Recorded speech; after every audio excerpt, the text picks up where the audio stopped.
This extremely concise expression is intelligibly paraphrased by Chia Lin, even though we have constructed neither wall nor ditch.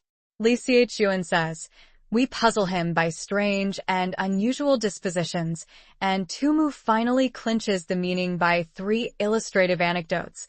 One of Chuko Liang, who when occupying Yangbianji and about to be attacked by Sima Ai, suddenly struck his colors, stopped the beating of the drums, and flung open the city gates, showing only a few men engaged in sweeping and sprinkling the ground.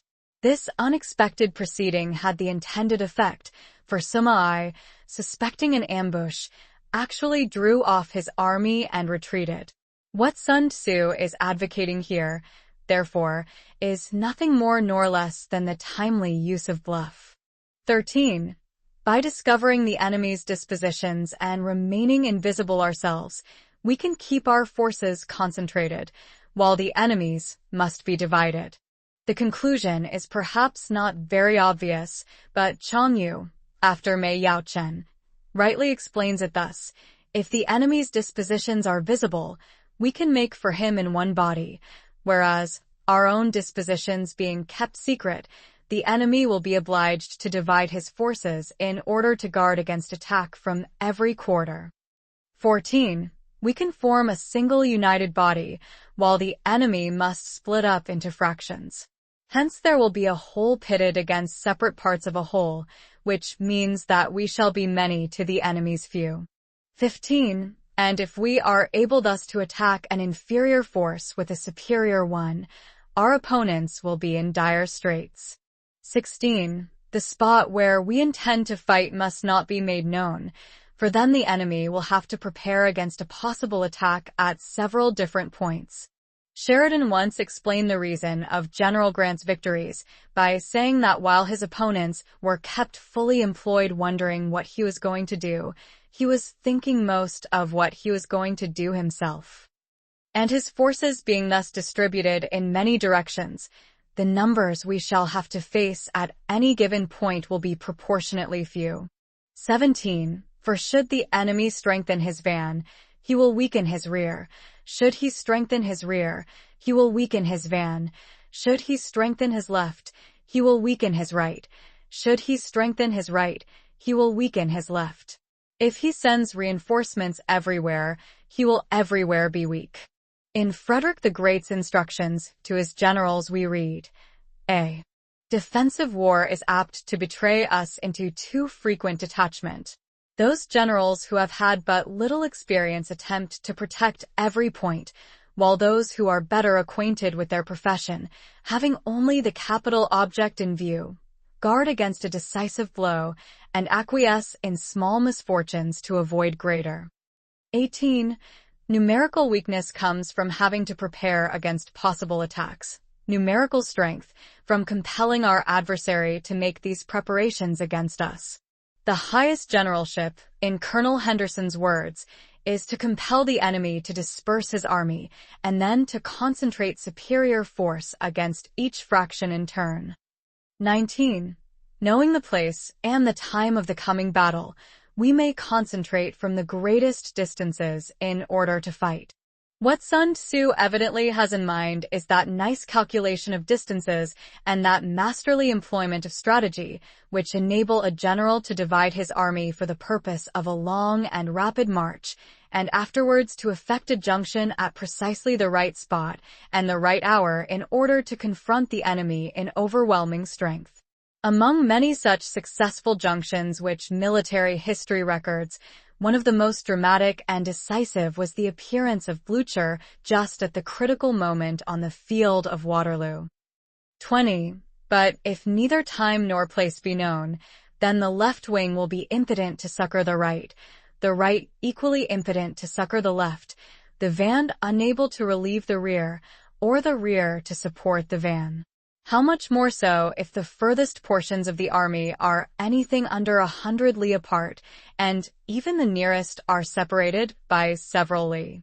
The Chinese of this last sentence is a little lacking in precision, but the mental picture we are required to draw is probably that of an army advancing towards a given rendezvous in separate columns, each of which has orders to be there on a fixed date. If the general allows the various detachments to proceed at haphazard, without precise instructions as to the time and place of meeting, the enemy will be able to annihilate the army in detail. Chang Yu's note may be worth quoting here. If we do not know the place where our opponents mean to concentrate or the day on which they will join battle, our unity will be forfeited through our preparations for defense, and the positions we hold will be insecure. Suddenly happening upon a powerful foe, we shall be brought to battle in a flurried condition, and no mutual support will be possible between wings, vanguard or rear, especially if there is any great distance between the foremost and hindmost divisions of the army. 21. Though according to my estimate the soldiers of you exceed our own in number, that shall advantage them nothing in the matter of victory. I say then that victory can be achieved. Alas for these brave words. The long feud between the two states ended in 473 BC with the total defeat of Wu by Ko Qian and its incorporation in Yu. This was doubtless long after Sun Tzŭ's death. With his present assertion compare 4. Section 4.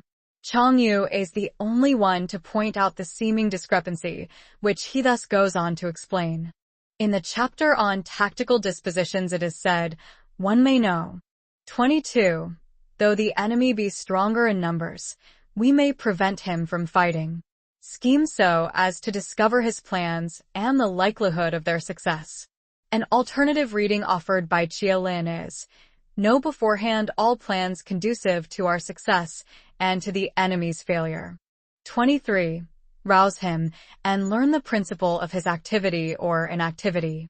Chang Yu tells us that by noting the joy or anger shown by the enemy on being thus disturbed, we shall be able to conclude whether his policy is to lie low or the reverse. He instances the action of Chou Liang, who sent the scornful present of a woman's headdress to Sima Ai in order to goad him out of his Fabian tactics. Force him to reveal himself, so as to find out his vulnerable spots. 24. Carefully compare the opposing army with your own, so that you may know where strength is superabundant and where it is deficient. Cf. 4. Section 6. 25. In making tactical dispositions, the highest pitch you can attain is to conceal them.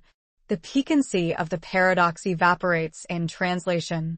Concealment is perhaps not so much actual invisibility, see supersection 9, as showing no sign of what you mean to do, of the plans that are formed in your brain.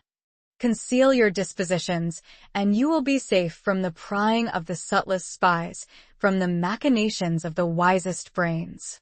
Tu Mu explains, though the enemy may have clever and capable officers, they will not be able to lay any plans against us. 26.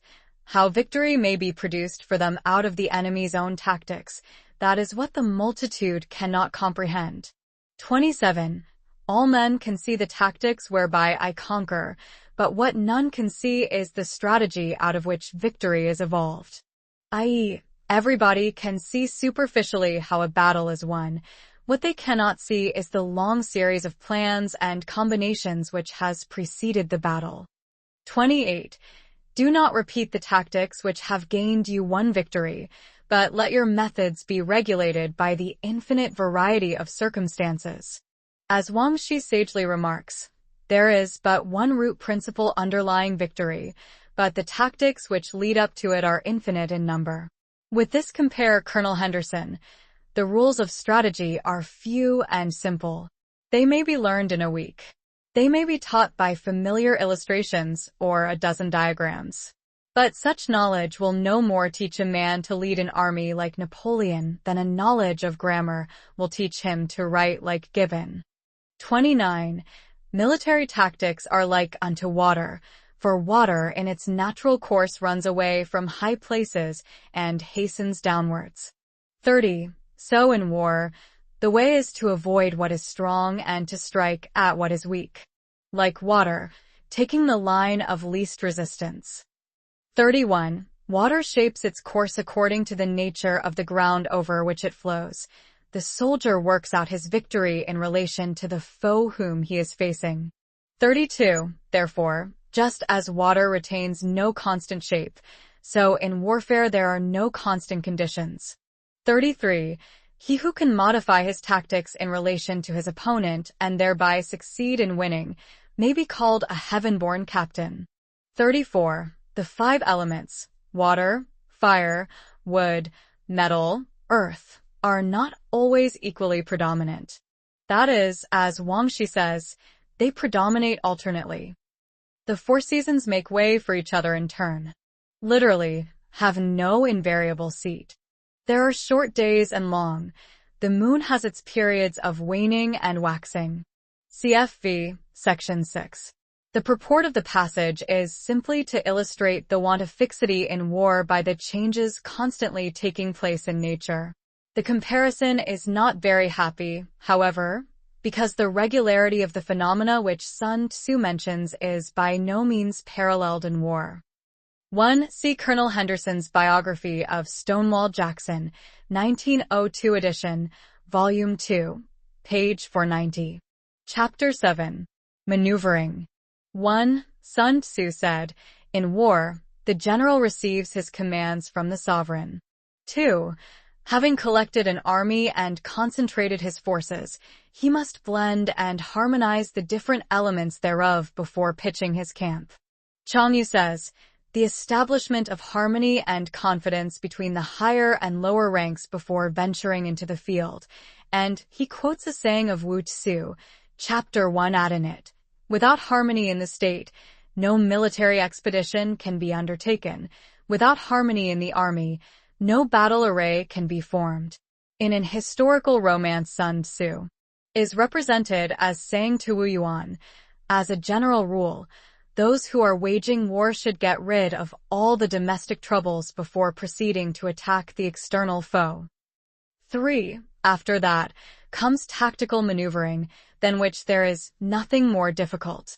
I have departed slightly from the traditional interpretation of Tzŭ Kung, who says, from the time of receiving the sovereign's instructions until our encampment over against the enemy, the tactics to be pursued are most difficult. It seems to me that the tactics or maneuvers can hardly be said to begin until the army has sallied forth and encamped, and Ch. Yenhao's note gives color to this view.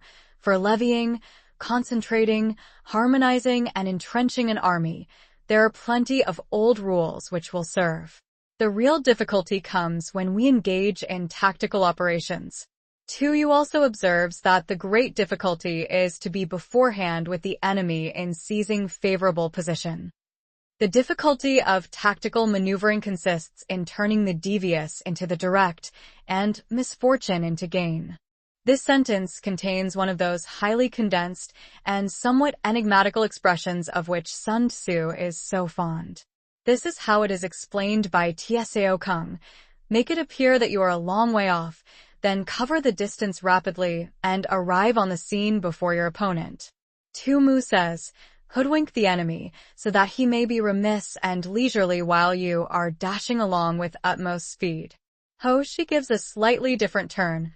Although you may have difficult ground to traverse and natural obstacles to encounter, this is a drawback, which can be turned into actual advantage by celerity of movement. Signal examples of this saying are afforded by the 2 famous passages across the Alps, that of Hannibal, which laid Italy at his mercy, and that of Napoleon 2,000 years later, which resulted in the great victory of Marengo. 4. Thus, to take a long and circuitous route, after enticing the enemy out of the way, and those starting after him, to contrive to reach the goal before him, shows knowledge of the artifice of deviation. Tu Mu cites the famous march of Chao Shi in 270 BC to relieve the town of Oyu, which was closely invested by a Qin army. The king of Chao first consulted Lin Po on the advisability of attempting a relief, but the latter thought the distance too great and the intervening country too rugged and difficult. His Majesty then turned to Chao Shi, who fully admitted the hazardous nature of the march, but finally said, we shall be like 2 rats fighting in a hole, and the pluckier one will win. So he left the capital with his army, but had only gone a distance of 30 li when he stopped and began throwing up entrenchments. For 28 days he continued strengthening his fortifications and took care that spies should carry the intelligence to the enemy. The Qin general was overjoyed and attributed his adversary's tardiness to the fact that the beleaguered city was in the Han state and thus not actually part of Zhou territory. But the spies had no sooner departed than Cao Shi began a forced march lasting for 2 days and 1 night, and arrive on the scene of action with such astonishing rapidity that he was able to occupy a commanding position on the North Hill before the enemy had got wind of his movements. A crushing defeat followed for the Qin forces, who were obliged to raise the siege of Oyu in all haste and retreat across the border. 5. Maneuvering with an army is advantageous, with an undisciplined multitude, most dangerous. I adopt the reading of the Tung Tian, Qing Yushin, and the Tu Shu, since they appear to apply the exact nuance required in order to make sense. The commentators using the standard text take this line to mean that maneuvers may be profitable or they may be dangerous. It all depends on the ability of the general.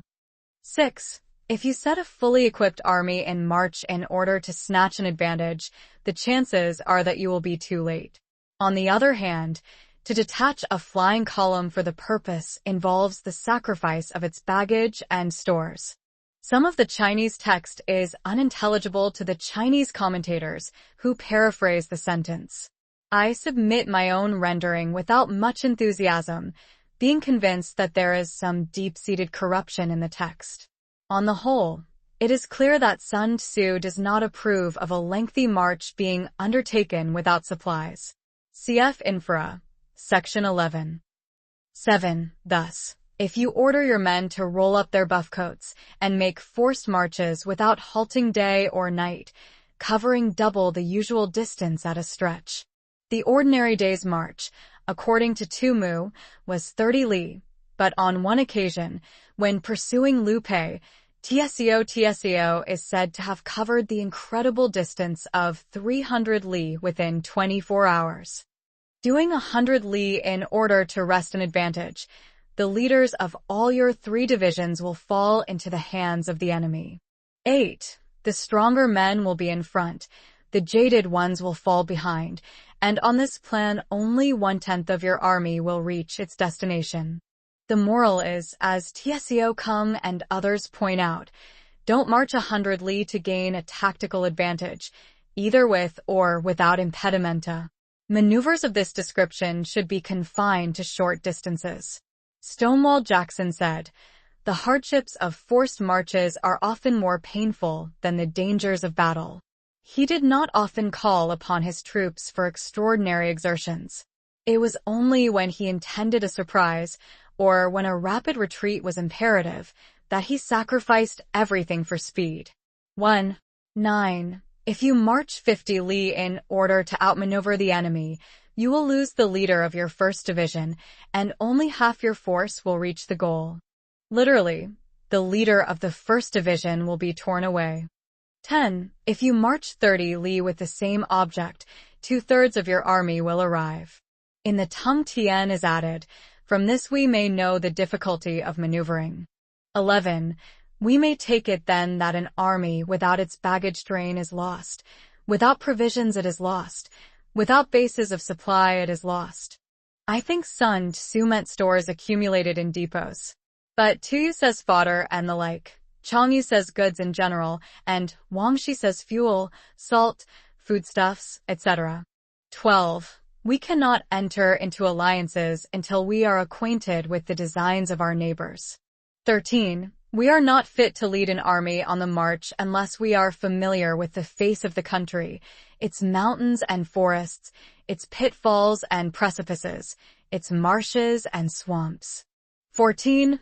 We shall be unable to turn natural advantages to account unless we make use of local guides.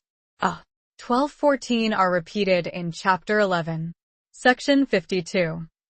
15. In war, practice dissimulation, and you will succeed. In the tactics of Turin, deception of the enemy, especially as to the numerical strength of his troops, took a very prominent position. 2. Move only if there is a real advantage to be gained. 16. Whether to concentrate or to divide your troops must be decided by circumstances. 17. Let your rapidity be that of the wind. The simile is doubly appropriate because the wind is not only swift but, as Mei Yaochen points out, invisible and leaves no tracks. Your compactness that of the forest. Mengshi comes nearer to the mark in his note. When slowly marching, order and ranks must be preserved, so as to guard against surprise attacks. But natural forests do not grow in rows, whereas they do generally possess the quality of density or compactness. 18. In raiding and plundering be like fire. Cf. Shiqing 4. 3-4. 6. Fierce as a blazing fire which no man can check. In immovability like a mountain. That is, when holding a position from which the enemy is trying to dislodge you, or perhaps, as Tzŭ says, when he is trying to entice you into a trap. 19. Let your plans be dark and impenetrable as night, and when you move, fall like a thunderbolt. Tzŭ quotes a saying of Tai Kung which has passed into a proverb. You cannot shut your ears to the thunder or your eyes to the lightning, so rapid are they. Likewise, an attack should be made so quickly that it cannot be parried. 20. When you plunder a countryside, let the spoil be divided amongst your men. Sun Tzŭ wishes to lessen the abuses of indiscriminate plundering by insisting that all booty shall be thrown into a common stock, which may afterwards be fairly divided amongst all. When you capture new territory, cut it up into allotments for the benefit of the soldiery. Chen Hao says quarter your soldiers on the land, and let them sow and plant it. It is by acting on this principle and harvesting the lands they invaded that the Chinese have succeeded in carrying out some of their most memorable and triumphant expeditions, such as that of Pan Cao, who penetrated to the Caspian, and in more recent years, those of Fukkingen and So Tsungdong. 21. Ponder and deliberate before you make a move. Changyu quotes Wei Liao Tzŭ as saying that we must not break camp until we have gained the resisting power of the enemy and the cleverness of the opposing general. Cf. the 7 comparisons in I. 13. 22. He will conquer who has learnt the artifice of deviation. See Supra, sections 3-4. Such is the art of maneuvering. With these words, the chapter would naturally come to an end. But there now follows a long appendix in the shape of an extract from an earlier book on war, now lost, but apparently extant at the time when Sun Tzŭ wrote. The style of this fragment is not noticeably different from that of Sun Tzŭ himself, but no commentator raises a doubt as to its genuineness. 23. The Book of Army Management says, it is perhaps significant that none of the earlier commentators give us any information about this work. Mei Yao Chen calls it an ancient military classic, and Wang Shi, an old book on war. Considering the enormous amount of fighting that had gone on for centuries before Sun Tzu's time between the various kingdoms and principalities of China, it is not in itself improbable that a collection of military maxims should have been made and written down at some earlier period. On the field of battle. Implied, though not actually in the Chinese. The spoken word does not carry far enough, hence the institution of gongs and drums. Nor can ordinary objects be seen clearly enough, hence the institution of banners and flags. 24. Gongs and drums, banners and flags, are means whereby the ears and eyes of the host may be focused on one particular point. Changyu says, if sight and hearing converge simultaneously on the same object, the evolutions of as many as 1,000,000 soldiers will be like those of a single man. 25. The host thus forming a single united body, is it impossible either for the brave to advance alone, or for the cowardly to retreat alone. Chuangyu quotes a saying, Equally guilty are those who advance against orders and those who retreat against orders. Tzŭ tells a story in this connection of Wu Qi when he was fighting against the Qin state. Before the battle had begun, one of his soldiers, a man of matchless daring, sallied forth by himself, captured 2 heads from the enemy, and returned to camp. Wu Qi had the man instantly executed, whereupon an officer ventured to remonstrate, saying, "This man was a good soldier, and ought not to have been beheaded." Wu Qi replied, "I fully believe he was a good soldier, but I had him beheaded because he acted without orders." This is the art of handling large masses of men.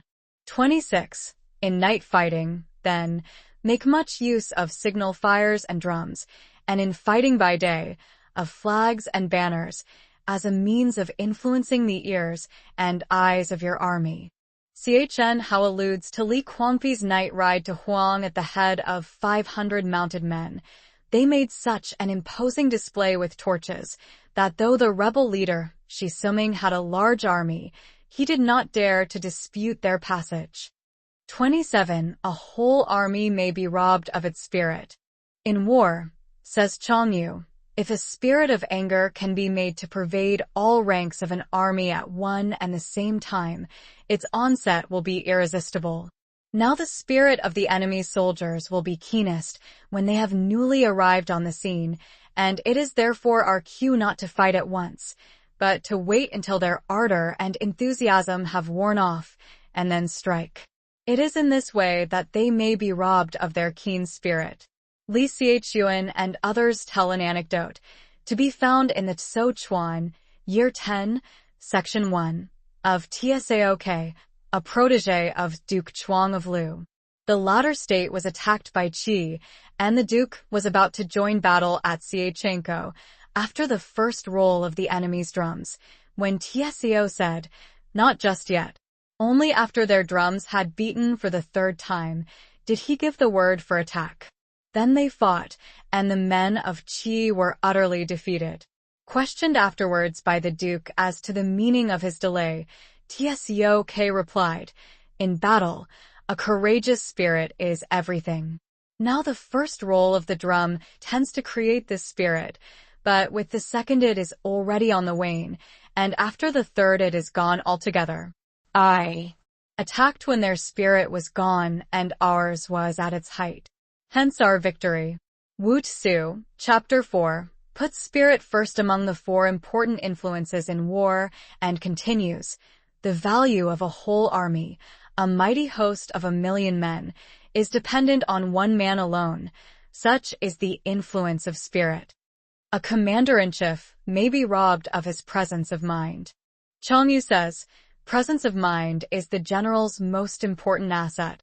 It is the quality which enables him to discipline disorder and to inspire courage into the panic-stricken.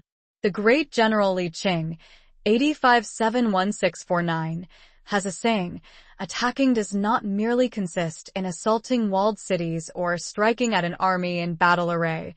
It must include the art of assailing the enemy's mental equilibrium. 28. Now a soldier's spirit is keenest in the morning. Always provided, I suppose, that he has had breakfast. At the Battle of the Trebia, the Romans were foolishly allowed to fight fasting, whereas Hannibal's men had breakfasted at their leisure. See Livy, XXI Liv. 8. LV 1 and 8. By noonday it has begun to flag, and in the evening, his mind is bent only on returning to camp. 29. A clever general, therefore, avoids an army when its spirit is keen, but attacks it when it is sluggish and inclined to return. This is the art of studying moods. 30. Disciplined and calm, to await the appearance of disorder and hubbub amongst the enemy. This is the art of retaining self-possession. 31. To be near the goal while the enemy is still far from it, to wait at ease while the enemy is toiling and struggling, to be well fed while the enemy is famished. This is the art of husbanding one's strength. 32. To refrain from intercepting an enemy whose banners are in perfect order, to refrain from attacking an army drawn up in calm and confident array. This is the art of studying circumstances. 33. It is a military axiom not to advance uphill against the enemy, nor to oppose him when he comes downhill. 34. Do not pursue an enemy who simulates flight. Do not attack soldiers whose temper is keen. 35. Do not swallow a bait offered by the enemy. Li Xiaochuan and Tu Mu, with extraordinary inability to see a metaphor, take these words quite literally of food and drink that have been poisoned by the enemy. Chen Hao and Chang Yu carefully point out that the saying has a wider application. Do not interfere with an army that is returning home. The commentators explain this rather singular piece of advice by saying that a man whose heart is set on returning home will fight to the death against any attempt to bar his way, and is therefore too dangerous an opponent to be tackled. Chang Yu quotes the words of Han Hsin, "Invincible is the soldier who hath his desire and returneth homewards." A marvelous tale is told of Tsao's courage and resource in one of the San Tzŭ in 198 AD. He was besieging Changshu in Jiang when Lu Piao sent reinforcements with a view to cutting off Tsao's retreat. The latter was obliged to draw off his troops, only to find himself hemmed in between two enemies, who were guarding each outlet of a narrow pass in which he had engaged himself. In this desperate plight, Tsao waited until nightfall, when he bored a tunnel into the mountainside and laid an ambush in it.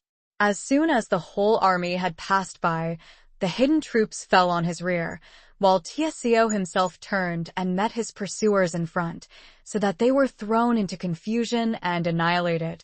Tsao said afterwards, "The brigands tried to check my army in its retreat and brought me to battle in a desperate position. Hence I knew how to overcome them." 36. When you surround an army, leave an outlet free. This does not mean that the enemy is to be allowed to escape. The object, as Tu Mu puts it, is to make him believe that there is a road to safety and thus prevent his fighting with the courage of despair. Tu Mu adds pleasantly, "After that, you may crush him." Do not press a desperate foe too hard. Chen Hao quotes the saying, "Birds and beasts when brought to bay will use their claws and teeth." Chang Yu says, "If your adversary has burned his boats and destroyed his cooking pots and is ready to stake all on the issue of a battle, he must not be pushed to extremities." Ho Shi illustrates the meaning by a story taken from the life of Yan Qianji. That general, together with his colleague Tu Chengwei, was surrounded by a vastly superior army of Khitans in the year 945 AD. The country was bare and desert-like, and the little Chinese force was soon in dire straits for want of water. The wells they bored ran dry, and the men were reduced to squeezing lumps of mud and sucking out the moisture. Their ranks thinned rapidly, until at last Fu Yanqianji exclaimed, "We are desperate men. Far better to die for our country than to go with fettered hands into captivity." A strong gale happened to be blowing from the northeast and darkening the air with dense clouds of sandy dust. Tu Chengwei was for waiting until this had abated before deciding on a final attack, but luckily another officer, Li Shouqing by name, was quicker to see an opportunity and said, "They are many and we are few. But in the midst of this sandstorm our numbers will not be discernible. Victory will go to the strenuous fighter, and the wind will be our best ally." Accordingly, Fu Yanqianji made a sudden and wholly unexpected onslaught with his cavalry, routed the barbarians and succeeded in breaking through to safety. 37. Such is the art of warfare. 1. See Colonel Henderson, Opposite Volume 1, page 426. 2. For a number of maxims on this head, see Marshal Turin, Longmans, 1907, page 29. Chapter 8. Variation of Tactics. The heading means literally the 9 variations, but as Sun Tzŭ does not appear to enumerate these, and as, indeed, he has already told us, these sections 611, That such deflections from the ordinary course are practically innumerable, we have little option but to follow Wang Shi, who says that 9 stands for an indefinitely large number. All it means is that in warfare we ought to vary our tactics to the utmost degree. I do not know what Tzŭ Kung makes these 9 variations out to be, but it has been suggested that they are connected with the 9 situations of Chapt. 11. This is the view adopted by Sun Tzŭ. The only other alternative is to suppose that something has been lost, a supposition to which the unusual shortness of the chapter lends some weight. 1. Sun Tzŭ said, "In war, the general receives his commands from the sovereign, collects his army and concentrates his forces." Repeated from 7. Section 1, where it is certainly more in place. It may have been interpolated here merely in order to supply a beginning to the chapter. 2. When in difficult country, do not encamp. In country where high roads intersect, join hands with your allies. Do not linger in dangerously isolated positions. The last situation is not one of the 9 situations as given in the beginning of Chapter 11, but occurs later on, Ibid Section 43, QV. Sun Tzŭ defines this situation as being situated across the frontier, in hostile territory. Li Xiaochuan says it is country in which there are no springs or wells, flocks or herds, vegetables or firewood, Qialin, one of gorges, chasms and precipices, without a road by which to advance. In Hemadan situations, you must resort to stratagem. In a desperate position, you must fight. 3. There are roads which must not be followed, especially those leading through narrow defile, says Li Xiaochuan, where an ambush is to be feared. Armies which must be not attacked. More correctly, perhaps, there are times when an army must not be attacked. Chen Hao says, when you see your way to obtain a rival advantage, but are powerless to inflict a real defeat, refrain from attacking, for fear of overtaxing your men's strength. Towns which must not be besieged. Cf. 3. Section 4. Tzŭ Kung gives an interesting illustration from his own experience. When invading the territory of Suzhou, he ignored the city of Huapi, which lay directly in his path, and pressed on into the heart of the country. This excellent strategy was rewarded by the subsequent capture of no fewer than 14 important district cities.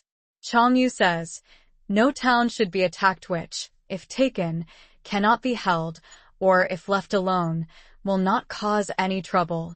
Suning, when urged to attack Piang, replied, the city is small and well fortified.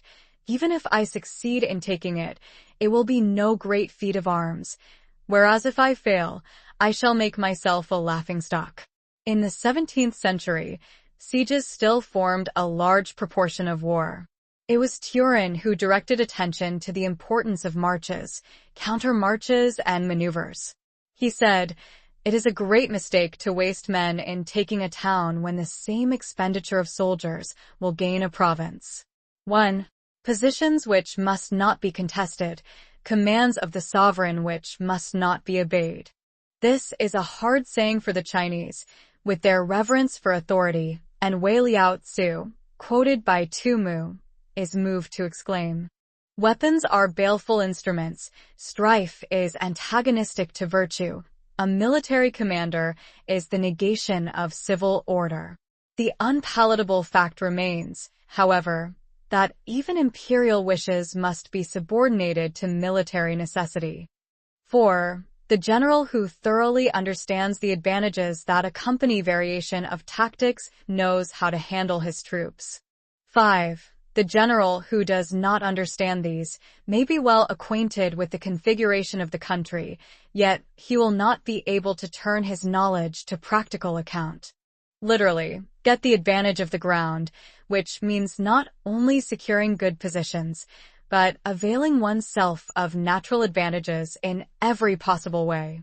Sun Tzŭ says, every kind of ground is characterized by certain natural features and also gives scope for a certain variability of plan. how it is possible to turn these natural features to account unless topographical knowledge is supplemented by versatility of mind. 6. So, the student of war who is unversed in the art of war of varying his plans, even though he be acquainted with the 5 advantages, will fail to make the best use of his men. Chialin tells us that these imply 5 obvious and generally advantageous lines of action, namely, if a certain road is short, it must be followed. If an army is isolated, it must be attacked. If a town is in a parlous condition, it must be besieged. If a position can be stormed, it must be attempted. And if consistent with military operations, the ruler's commands must be obeyed.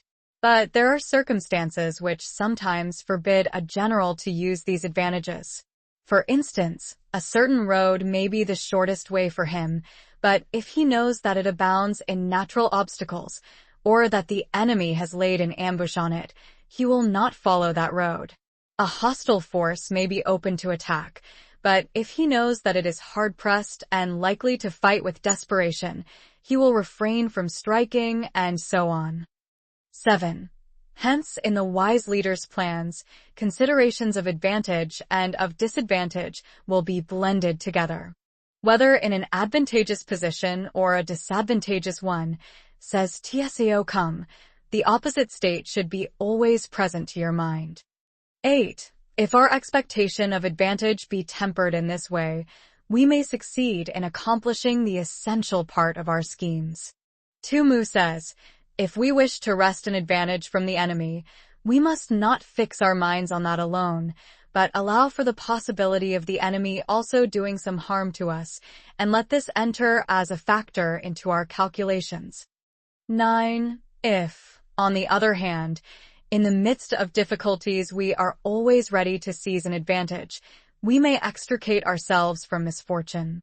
Sun Tzŭ says, if I wish to extricate myself from a dangerous position, I must consider not only the enemy's ability to injure me, but also my own ability to gain an advantage over the enemy. If in my counsels these 2 considerations are properly blended, I shall succeed in liberating myself.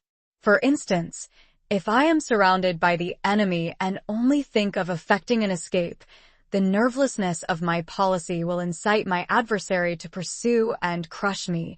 It would be far better to encourage my men to deliver a bold counterattack and use the advantage thus gained to free myself from the enemy's toils. See the story of Tzŭ 7. Section 35, Note 10. Reduce the hostile chiefs by inflicting damage on them. Chialin enumerates several ways of inflicting this injury, some of which would only occur to the Oriental mind. Entice away the enemy's best and wisest men, so that he may be left without counselors. Introduce traitors into his country, that the government policy may be rendered futile.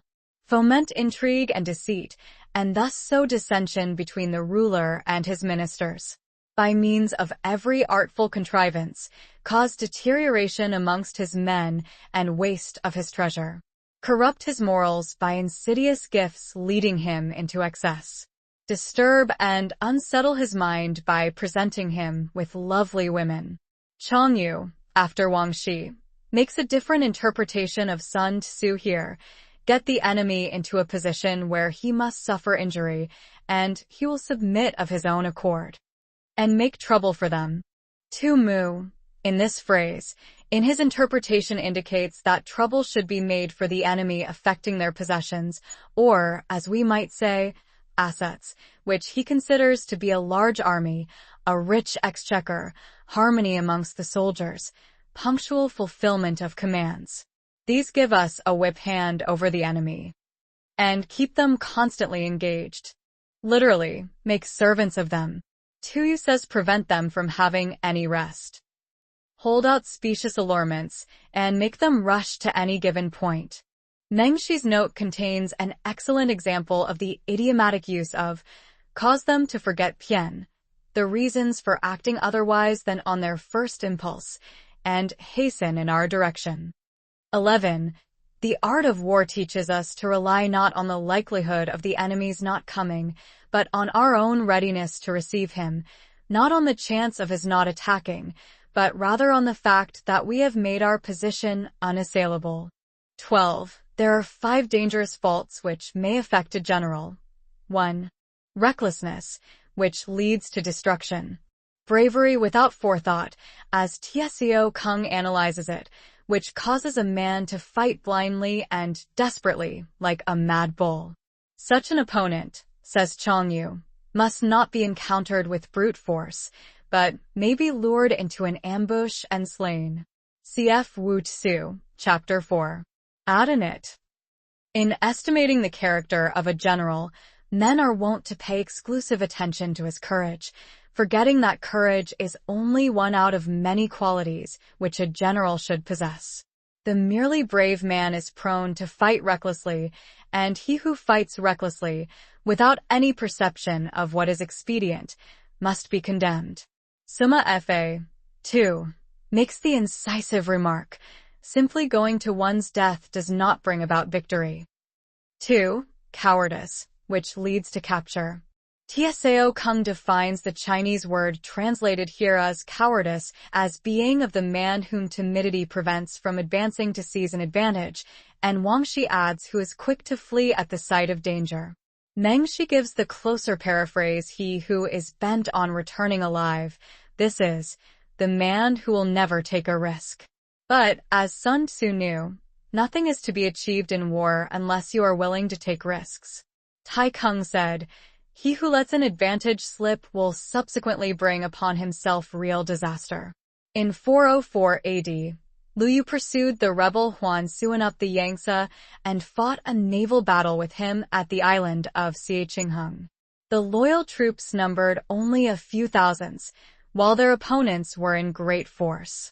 But Huan Suan, fearing the fate which was in store for him should be overcome, had a light boat made fast to the side of his war junk so that he might escape, if necessary, at a moment's notice. The natural result was that the fighting spirit of his soldiers was utterly quenched, and when the loyalists made an attack from windward with fireships, all striving with the utmost ardor to be first in the fray, Huan Suan's forces were routed, had to burn all their baggage and fled for 2 days and nights without stopping. Yu tells a somewhat similar story of Chao Yingkai, a general of the Qin state, who during a battle with the army of Chu in 597 BC, had a boat kept in readiness for him on the river, wishing in case of defeat to be the first to get across. 3. A hasty temper, which can be provoked by insults. Mu tells us that Yao Xing, when opposed in 357 AD by Huang Mei, Tung Xiaqiang and others shut himself up behind his walls and refused to fight. Tung Xiaqiang said, our adversary is of a choleric temper and easily provoked. Let us make constant sallies and break down his walls. Then he will grow angry and come out. Once we can bring his force to battle, it is doomed to be our prey. This plan was acted upon. Yao Xiong came out to fight, was lured as far as Sanyuan by the enemy's pretended flight, and finally attacked and slain. 4. A delicacy of honor which is sensitive to shame. This need not be taken to mean that a sense of honor is really a defect in a general. What Sun Tzŭ condemns is rather an exaggerated sensitiveness to slanderous reports, the thin-skinned man who is stung by opprobrium, however undeserved. Mei Yaochen truly observes, though somewhat paradoxically, the seeker after glory should be careless of public opinion. 5. Over-solicited for his men, which exposes him to worry and trouble. Here again, Sun Tzŭ does not mean that the general is to be careless of the welfare of his troops. All he wishes to emphasize is the danger of sacrificing any important military advantage to the immediate comfort of his men. This is a short-sighted policy, because in the long run the troops will suffer more from the defeat, or, at best, the prolongation of the war, which will be the consequence. A mistaken feeling of pity will often induce a general to relieve a beleaguered city, or to reinforce a hard-pressed detachment, contrary to his military instincts. It is now generally admitted that our repeated efforts to relieve Ladysmith in the South African War were so many strategical blunders which defeated their own purpose. And in the end, relief came through the very man who started out with the distinct resolve no longer to subordinate the interests of the whole to sentiment in favor of a part. An old soldier of one of our generals who failed most conspicuously in this war tried once, I remember, to defend him to me on the ground that he was always so good to his men. By this plea, had he but known it, he was only condemning him out of Sun Tzŭ's mouth. 13. These are the 5 besetting sins of a general, ruinous to the conduct of war. 14. When an army is overthrown and its leader slain, the cause will surely be found among these 5 dangerous faults. Let them be a subject of meditation. 1. Marshal Turenne, page 50. Chapter 9. The Army on the March. The contents of this interesting chapter are better indicated in section 1 than by this heading. 1. Sun Tzŭ said, "We come now to the question of encamping the army and observing signs of the enemy. Pass quickly over mountains and keep in the neighborhood of valleys." The idea is not to linger among barren uplands, but to keep close to supplies of water and grass. Cf. Wu Tzu, ch. 3. Abide not in natural ovens, i.e. the openings of valleys. Sun Tzŭ tells the following anecdote. Wu Tzu was a robber captain in the time of the later Han, and Ma Yuan was sent to exterminate his gang. Having found a refuge in the hills, Ma Yuan made no attempt to force a battle, but seized all the favorable positions commanding supplies of water and forage. Was soon in such a desperate plight for want of provisions that he was forced to make a total surrender. He did not know the advantage of keeping in the neighborhood of valleys. 2. Camp in high places. Not on high hills, but on knolls or hillocks elevated above the surrounding country. Facing the sun. Tumu takes this to mean facing south, and how facing east. Cf. Infra, sections 11, 13. Do not climb heights in order to fight. So much for mountain warfare. 3. After crossing a river, you should get far away from it. In order to tempt the enemy to cross after you, according to Tsao Kung, and also, says Sun Tzŭ, in order not to be impeded in your evolutions.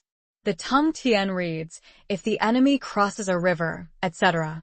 But in view of the next sentence, this is almost certainly an interpolation.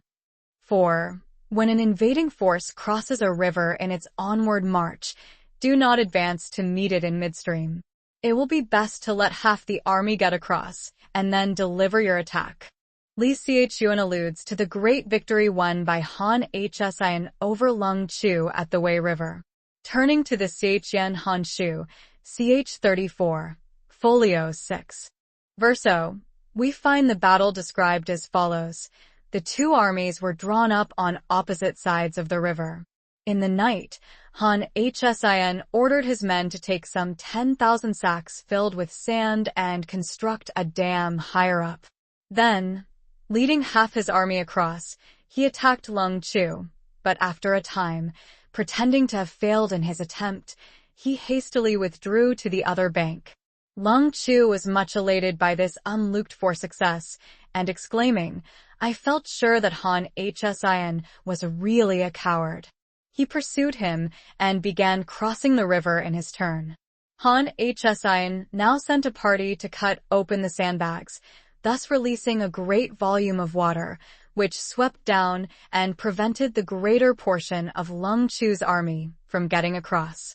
He then turned upon the force which had been cut off and annihilated it, Lung Tzŭ himself being amongst the slain. The rest of the army, on the further bank, also scattered and fled in all directions. 5. If you are anxious to fight, you should not go to meet the invader near a river which he is to cross, for fear of preventing his crossing. 6. Moor your craft higher up than the enemy and facing the sun.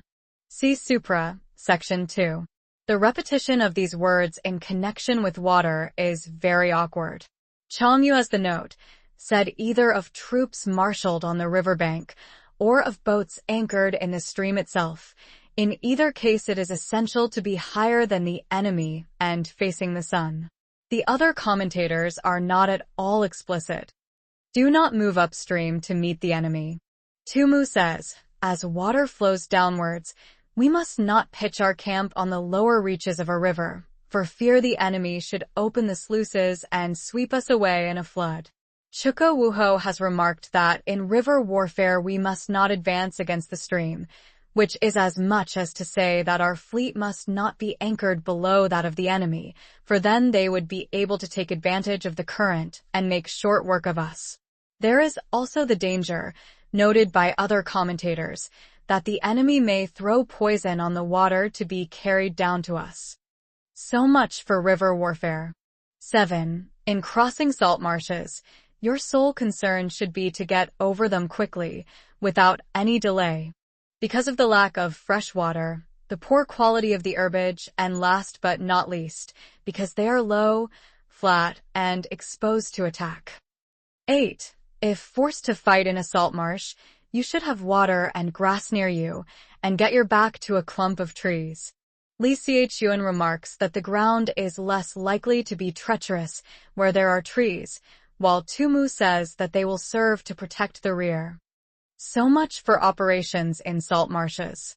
9. In dry, level country, take up an easily accessible position with rising ground to your right and on your rear. Tumu quotes Tai Kung as saying, an army should have a stream or a marsh on its left and a hill or tumulus on its right, so that the danger may be in front and safety lie behind. So much for campaigning in flat country. 10. These are the 4 useful branches of military knowledge.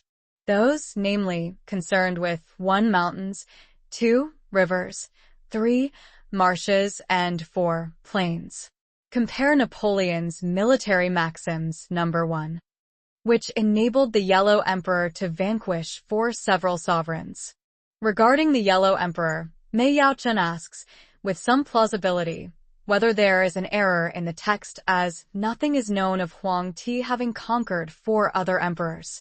The Shiqi, ch1, Adonit, speaks only of his victories over Yan Ti and Chichu.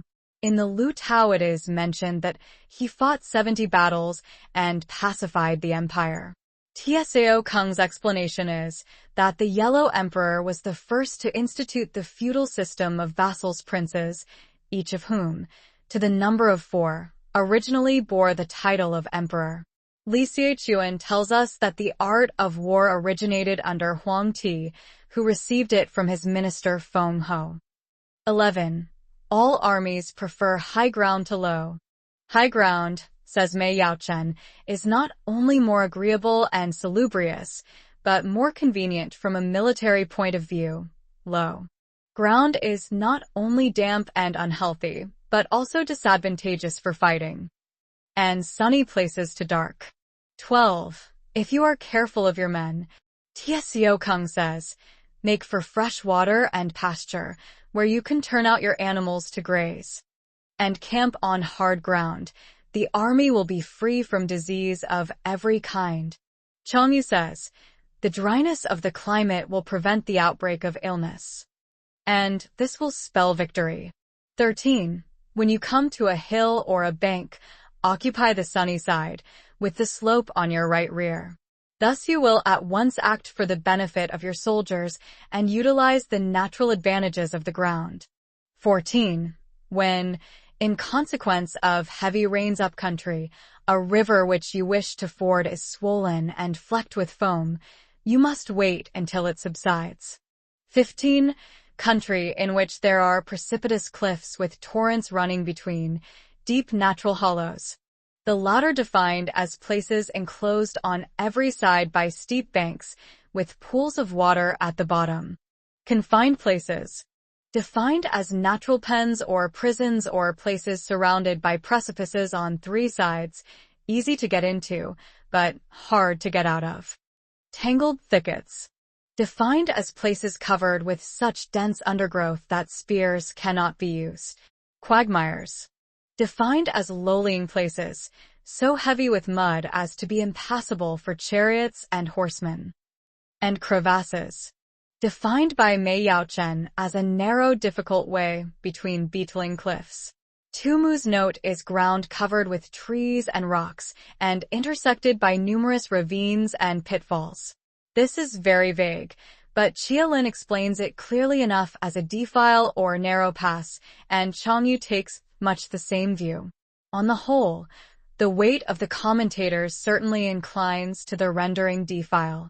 But the ordinary meaning of the Chinese in one place is a crack or fissure, and the fact that the meaning of the Chinese elsewhere in the sentence indicates something in the nature of a defile, make me think that Sun Tzŭ is here speaking of crevasses.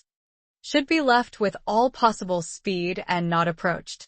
16. While we keep away from such places, we should get the enemy to approach them.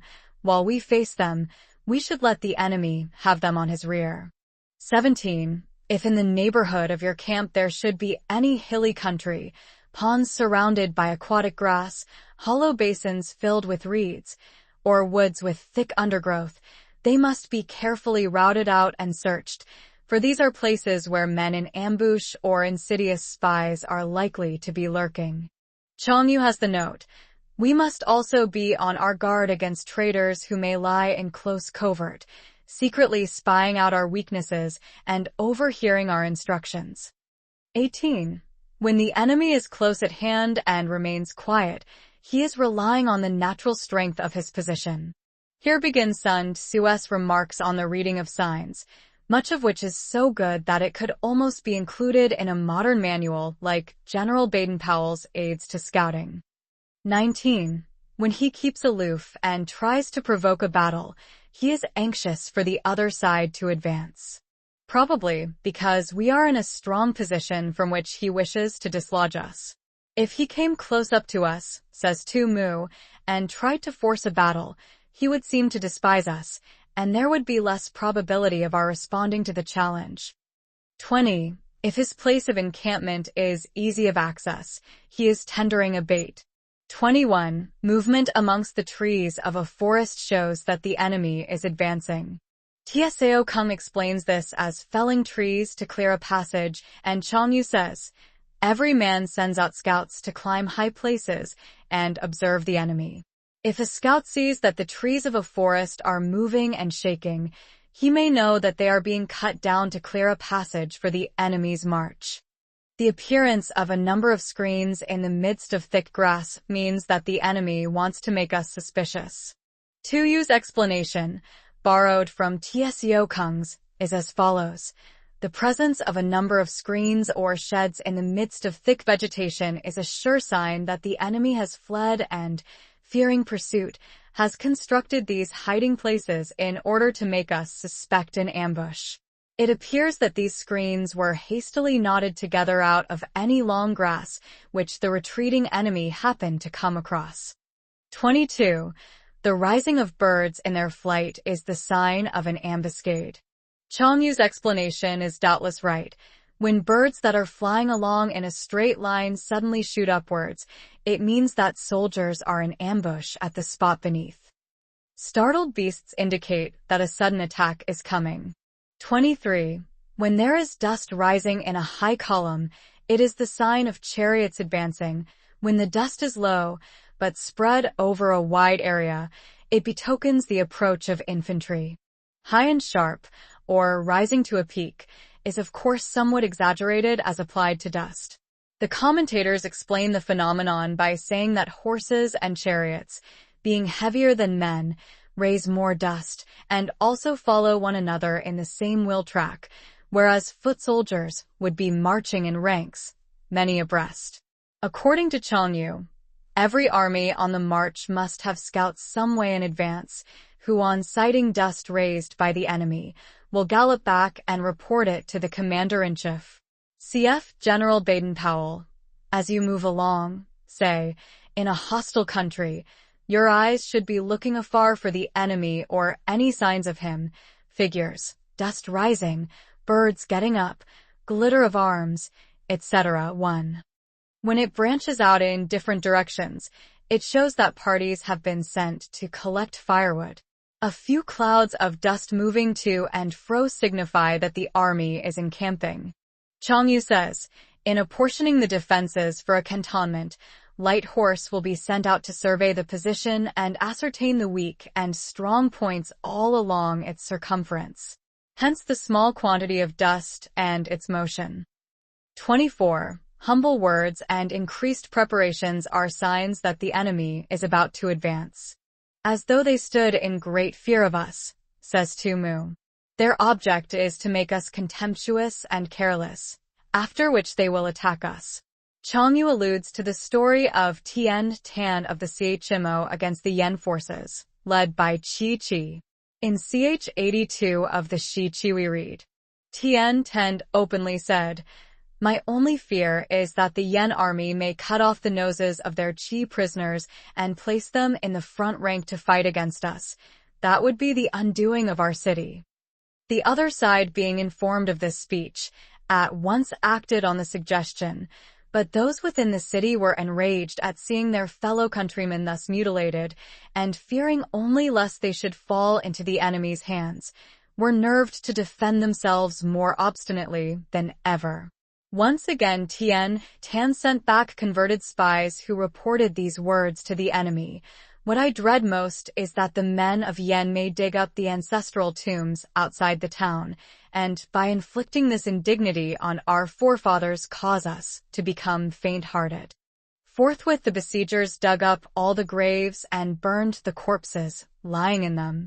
And the inhabitants of Chimo, witnessing the outrage from the city walls, wept passionately and were all impatient to go out and fight, their fury being increased tenfold.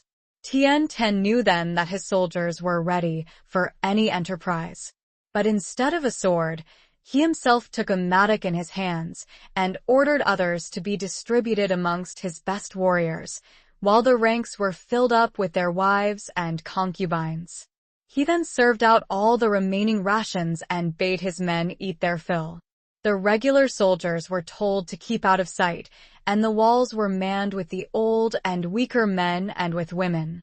This done, envoys were dispatched to the enemy's camp to arrange terms of surrender, whereupon the Yen army began shouting for joy.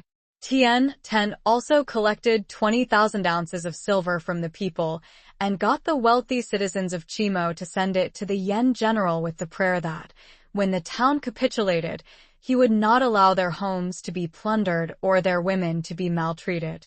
Chi, in high good humor, granted their prayer, but his army now became increasingly slack and careless. Meanwhile, Tien Tan got together 1,000 oxen, decked them with pieces of red silk, painted their bodies, dragon-like, with colored stripes, and fastened sharp blades on their horns and well-greased rushes on their tails.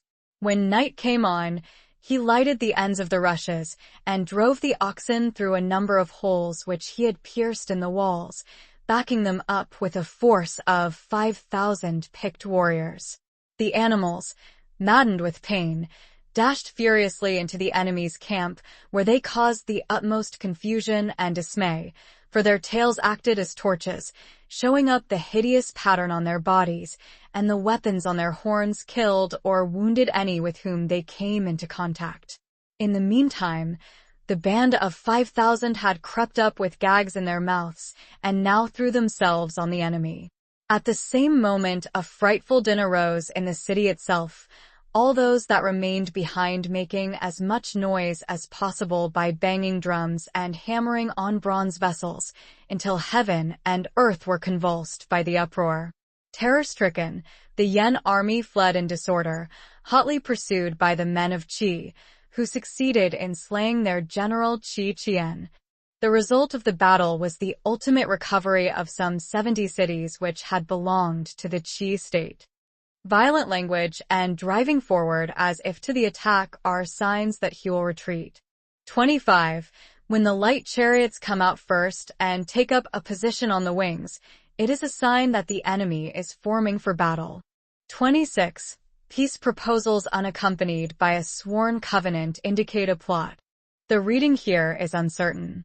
Li Xiaochuan indicates a treaty confirmed by oaths and hostages. Wang Shi and Chang Yu, on the other hand, simply say without reason, on a frivolous pretext. 27. When there is much running about, every man hastening to his proper place under his own regimental banner, and the soldiers fall into rank, it means that the critical moment has come. 28. When some are seen advancing and some retreating, it is a lure. 29. When the soldiers stand leaning on their spears, they are faint from want of food. 30. If those who are sent to draw water begin by drinking themselves, the army is suffering from thirst. As Sun Tzŭ remarks, one may know the condition of a whole army from the behavior of a single man. 31. If the enemy sees an advantage to be gained and makes no effort to secure it, the soldiers are exhausted. 32. If birds gather on any spot, it is unoccupied. A useful fact to bear in mind when, for instance, as Seichen Hao says, the enemy has secretly abandoned his camp. Clamor by night betokens nervousness. 33. If there is disturbance in the camp, the general's authority is weak. If the banners and flags are shifted about, sedition is afoot. If the officers are angry, it means that the men are weary. Sun Tzŭ understands the sentence differently. If all the officers of an army are angry with their general, it means that they are broken with fatigue owing to the exertions which he has demanded from them. 34. When an army feeds its horses with grain and kills its cattle for food, in the ordinary course of things, the men would be fed on grain and the horses chiefly on grass.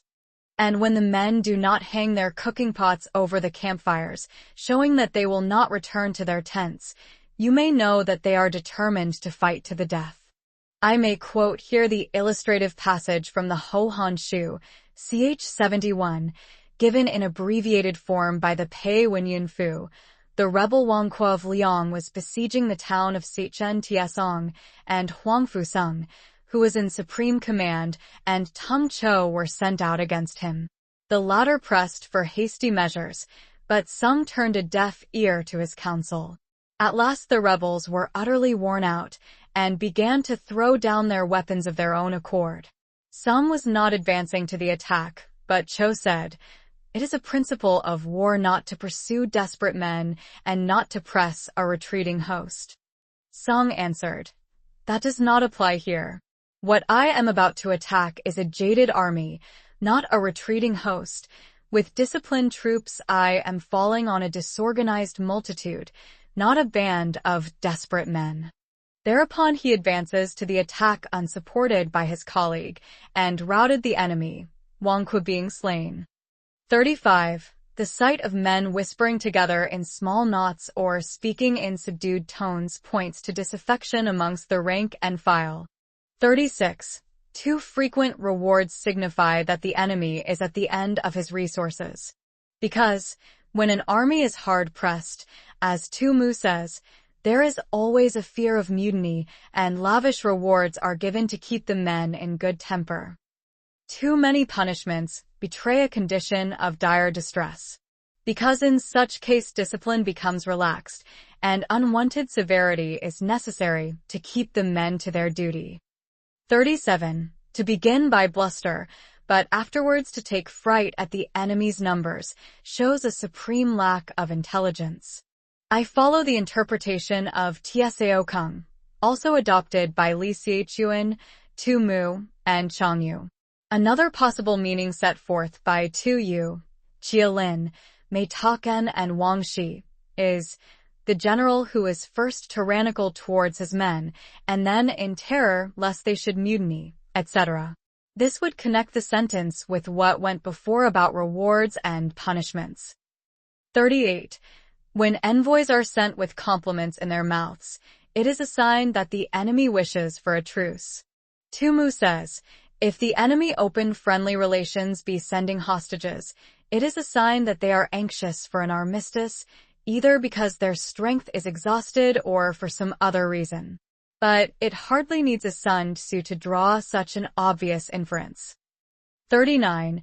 If the enemy's troops march up angrily and remain facing ours for a long time without either joining battle or taking themselves off again, the situation is one that demands great vigilance and circumspection.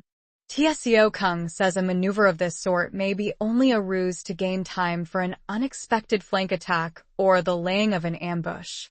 40. If our troops are no more in number than the enemy, that is amply sufficient.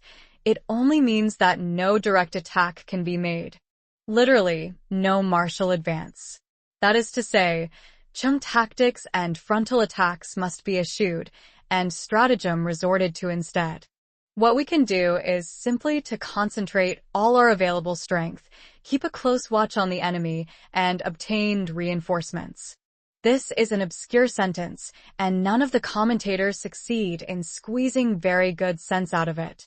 I follow Li Xiaochuan, who appears to offer the simplest explanation. Only the side that gets more men will win.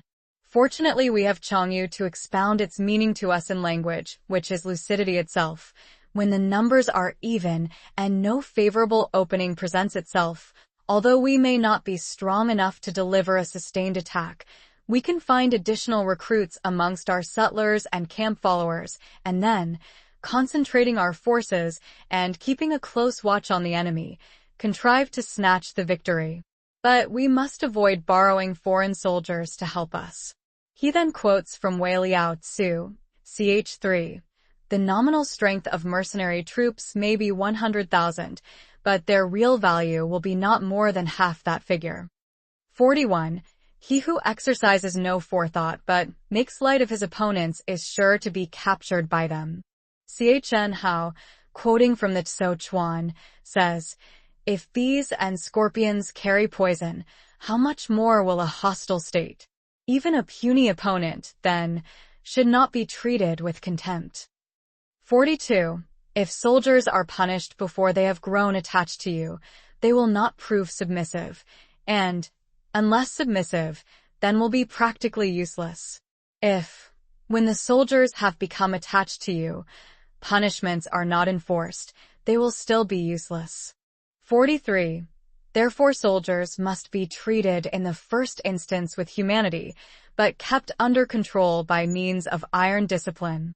Yen Tzu, BC 493, said of Sima Jiangchu, his civil virtues endeared him to the people, his martial prowess kept his enemies in awe.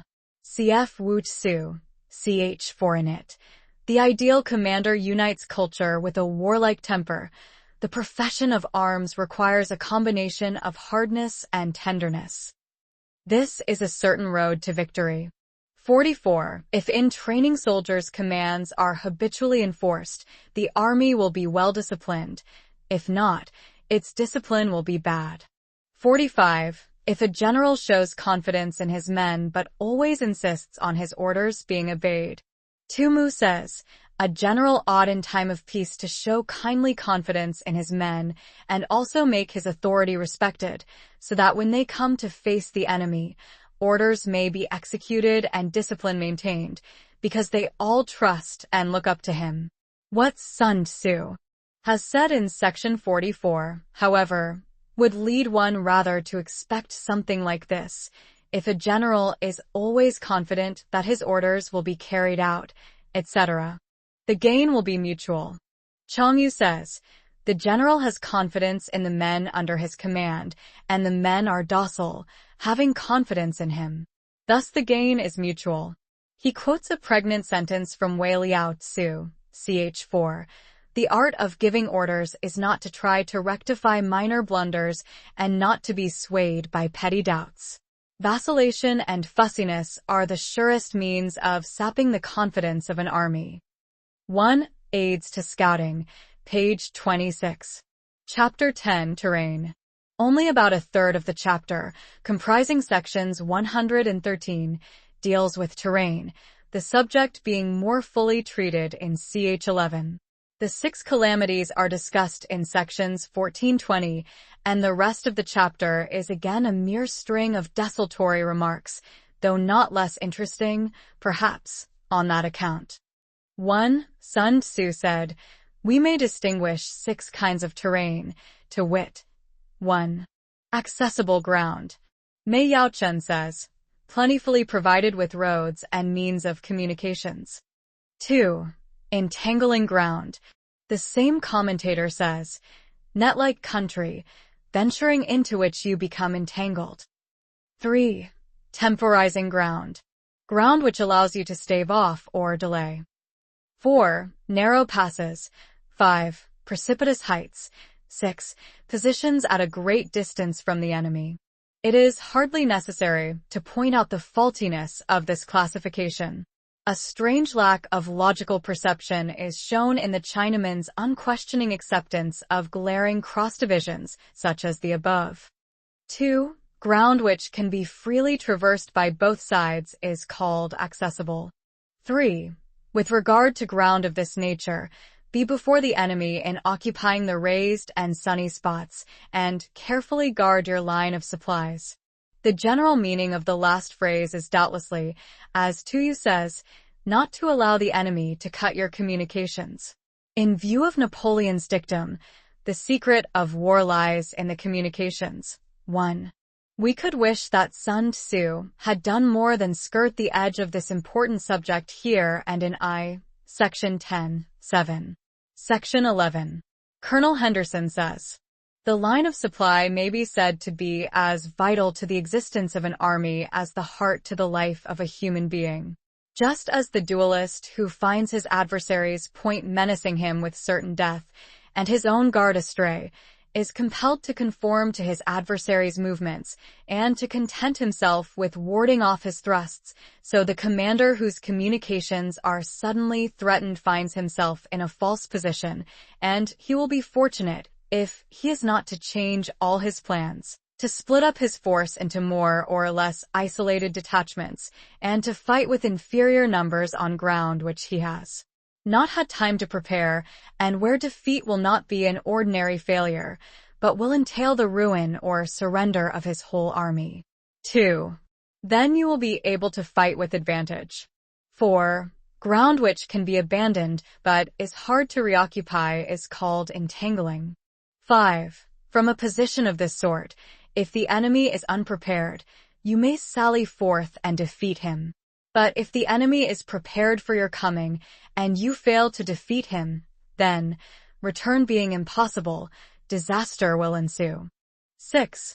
When the position is such that neither side will gain by making the first move, it is called temporizing ground. Tzŭ says, "Each side finds it inconvenient to move, and the situation remains at a deadlock." 7. In a position of this sort, even though the enemy should offer us an attractive bait, Tzŭ says, turning their backs on us and pretending to flee. But this is only one of the lures which might induce us to quit our position. It will be advisable not to stir forth, but rather to retreat, thus enticing the enemy in his turn. Then, when part of his army has come out, we may deliver our attack with advantage. 8. With regard to narrow passes, if you can occupy them first, let them be strongly garrisoned and await the advent of the enemy. Because then, as Tzŭ observes, the initiative will lie with us, and by making sudden and unexpected attacks we shall have the enemy at our mercy. 9. Should the enemy forestall you in occupying a pass, do not go after him if the pass is fully garrisoned, but only if it is weakly garrisoned.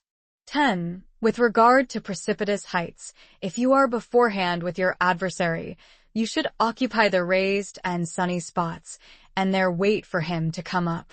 Tsiu Kung says, "The particular advantage of securing heights and defile is that your actions cannot then be dictated by the enemy." For the enunciation of the grand principle alluded to, see 6. Section 2. Chongyu tells the following anecdote of Pei Xingqian, 86-19682, who was sent on a punitive expedition against the Turkic tribes. At night, he pitched his camp as usual, and it had already been completely fortified by wall and ditch, when suddenly he gave orders that the army should shift its quarters to a hill nearby. this was highly displeasing to his officers, who protested loudly against the extra fatigue which it would entail on the men. Pei Xingqian, however, paid no heed to their remonstrances and had the camp moved as quickly as possible. The same night, a terrific storm came on, which flooded their former place of encampment to the depth of over 12 feet. The recalcitrant officers were amazed at the sight and owned that they had been in the wrong. "How did you know what was going to happen?" they asked. Pei Xingqian replied, "From this time forward be content to obey orders without asking unnecessary questions." From this it may be seen, Chang Yu continues, that high and sunny places are advantageous not only for fighting, but also because they are immune from disastrous floods. 11. If the enemy has occupied them before you, do not follow him, but retreat and try to entice him away. The turning point of Li Shimon's campaign in 621 AD against the two rebels, Tu Qian, king of Xia, and Wang Shicheng, prince of Cheng, was his seizure of the heights of Wulao, in spite of which Tu Qian persisted in his attempt to relieve his ally in Luoyang, was defeated and taken prisoner. Siqiu Tangshu, ch2, folios 5 verso, and also ch 54. 12. If you are situated at a great distance from the enemy, and the strength of the two armies is equal, it is not easy to provoke a battle. The point is that we must not think of undertaking a long and wearisome march, at the end of which, as Tzŭ says, we should be exhausted and our adversary fresh and keen. And fighting will be to your disadvantage. 13. These 6 are the principles connected with earth. Or perhaps, the principles relating to ground. See, however, I. 8. The general who has attained a responsible post must be careful to study them. 14. Now an army is exposed to 6 several calamities, not arising from natural causes, but from faults for which the general is responsible. These are 1. Flight, 2. Insubordination, 3. Collapse, 4. Ruin, 5. Disorganization, 6. Rout. 15. Other conditions being equal, if one force is hurled against another 10 times its size, the result will be the flight of the former. 16. When the common soldiers are too strong and their officers too weak, the result is insubordination. Tumu cites the unhappy case of Tian Pu, Hsind Tangshu, ch 148, who was sent to Wei in 821 AD with orders to lead an army against Wang Tingzhou. But the whole time he was in command, his soldiers treated him with the utmost contempt and openly flouted his authority by riding about the camp on donkeys, several thousands at a time. Tian Pu was powerless to put a stop to this conduct, and when, after some months had passed, he made an attempt to engage the enemy, his troops turned tail and dispersed in every direction. After that, the unfortunate man committed suicide by cutting his throat. When the officers are too strong and the common soldiers too weak, the result is collapse. Tsio Kung says, the officers are energetic and want to press on, the common soldiers are feeble and suddenly collapse. 17. When the higher officers are angry and insubordinate, and on meeting the enemy give battle on their own account from a feeling of resentment, before the commander-in-chief can tell whether or no he is in a position to fight, the result is ruin. Wang Shi's note is, this means, the general is angry without cause, and at the same time does not appreciate the ability of his subordinate officers. Thus he arouses fierce resentment and brings an avalanche of ruin upon his head. 18. When the general is weak and without authority, when his orders are not clear and distinct. Wei Liao Tzu, ch4, says, if the commander gives his orders with decision, the soldiers will not wait to hear them twice. If his moves are made without vacillation, the soldiers will not be in two minds about doing their duty. General Baden-Powell says, italicizing the words, the secret of getting successful work out of your trained men lies in one nutshell, in the clearness of the instructions they receive. 3. Cf. Also Wu Tzu ch. 3. The most fatal defect in a military leader is difference. The worst calamities that befall an army arise from hesitation. When there are no fixed duties assigned to officers and men. Tu Mu says, neither officers nor men have any regular routine, and the ranks are formed in a slovenly, haphazard manner. The result is utter disorganization. 19. When a general, unable to estimate the enemy's strength, allows an inferior force to engage a larger one, or hurls a weak detachment against a powerful one, and neglects to place picked soldiers in the front rank, the result must be a rout. Chang Yu paraphrases the latter part of the sentence and continues, whenever there is fighting to be done, the keenest spirits should be appointed to serve in the front ranks, both in order to strengthen the resolution of our own men and to demoralize the enemy. Cf. the Primi Ordines of Caesar, de Bello Gallico, v. 2844 et al. 20. These are 6 ways of courting defeat, which must be carefully noted by the general who has attained a responsible post. See Supra, Section 13. 21. The natural formation of the country is the soldier's best ally. Chn Hao says, the advantages of weather and season are not equal to those connected with ground, but a power of estimating the adversary, of controlling the forces of victory, and of shrewdly calculating difficulties, dangers, and distances, constitutes the test of a great general. 22. He who knows these things, and in fighting puts his knowledge into practice, will win his battles. He who knows them not, nor practices them, will surely be defeated. 23. If fighting is sure to result in victory, then you must fight, even though the ruler forbid it. If fighting will not result in victory, then you must not fight even at the ruler's bidding. Cf. 8. Section 3 Fin. Huang Shikeng of the Qin dynasty, who is said to have been the patron of Chong Liang and to have written the Sanlu, has these words attributed to him. The responsibility of setting an army in motion must devolve on the general alone. If advance and retreat are controlled from the palace, brilliant results will hardly be achieved. Hence the godlike ruler and the enlightened monarch are content to play a humble part in furthering their country's cause, kneel down to push the chariot wheel. This means that in matters lying outside the zenana, the decision of the military commander must be absolute. Chang Yu also quote the saying, decrees from the Son of Heaven do not penetrate the walls of a camp. 24. The general who advances without coveting fame and retreats without fearing disgrace. It was Wellington, I think, who said that the hardest thing of all for a soldier is to retreat, whose only thought is to protect his country and do good service for his sovereign, is the jewel of the kingdom. A noble presentiment, in few words, of the Chinese happy warrior. Such a man, says Ho Shi, even if he had to suffer punishment, would not regret his conduct. 25. Regard your soldiers as your children, and they will follow you into the deepest valleys. Look on them as your own beloved sons, and they will stand by you even unto death.